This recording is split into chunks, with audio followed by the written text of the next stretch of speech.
Hello every one. M solutions ആണ്. M സൊല്യൂഷൻസിൻ്റെ prediction സീരീസിലേക്ക് എല്ലാവർക്കും സ്വാഗതം. ഇന്ന് നമ്മുടെ ഫിസിക്സിൻ്റെ പ്രഡിക്ഷൻസ് ആരംഭിക്കുകയാണ്. ഏറ്റവും ലാസ്റ്റത്തെ 3 ചാപ്റ്റേഴ്സാണ് നമ്മൾ പ്രഡിക്റ്റ് ചെയ്യുന്നത്. ഒന്ന് kinetic theory, oscillation and waves.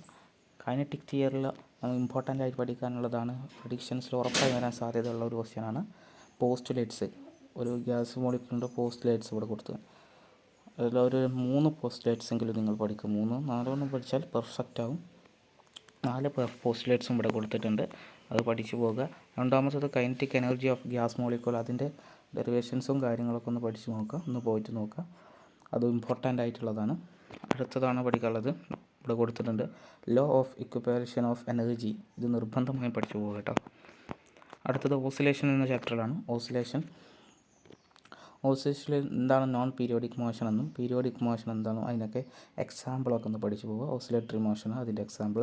പിന്നെ ഉള്ളത് simple harmonic motion, uniform circular മോഷനിലെ സിമ്പിൾ ഹാർമോണിക് മോഷനാണ്.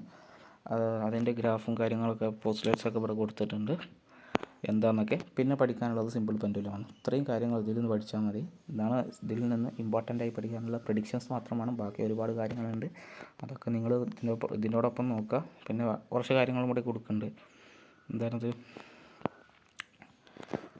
സിമ്പിൾ പെൻഡുലത്തിൻ്റെ കാര്യങ്ങളൊക്കെ എന്താണ്.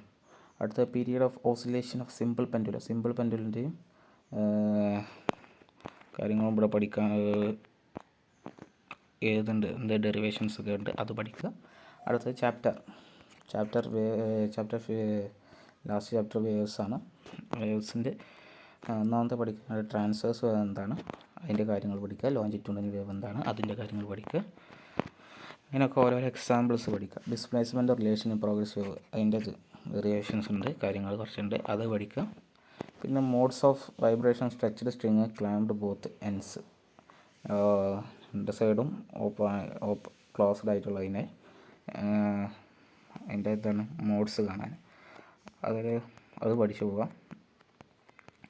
രണ്ടാമത് modes of vibration air column closed പൈപ്പിലേക്കുള്ളത്, ഓപ്പൺ പൈപ്പ്, ക്ലോസ്ഡ് പൈപ്പ്, അതിൻ്റെ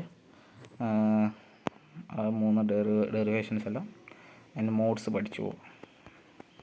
ഇത്രയും കാര്യങ്ങൾ ഇതിൽ ഇമ്പോർട്ടൻ്റ് ആയിട്ടുള്ളൂ. So thank you.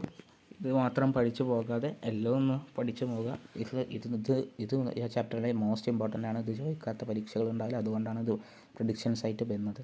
ഓക്കെ, അപ്പോൾ താങ്ക് യു.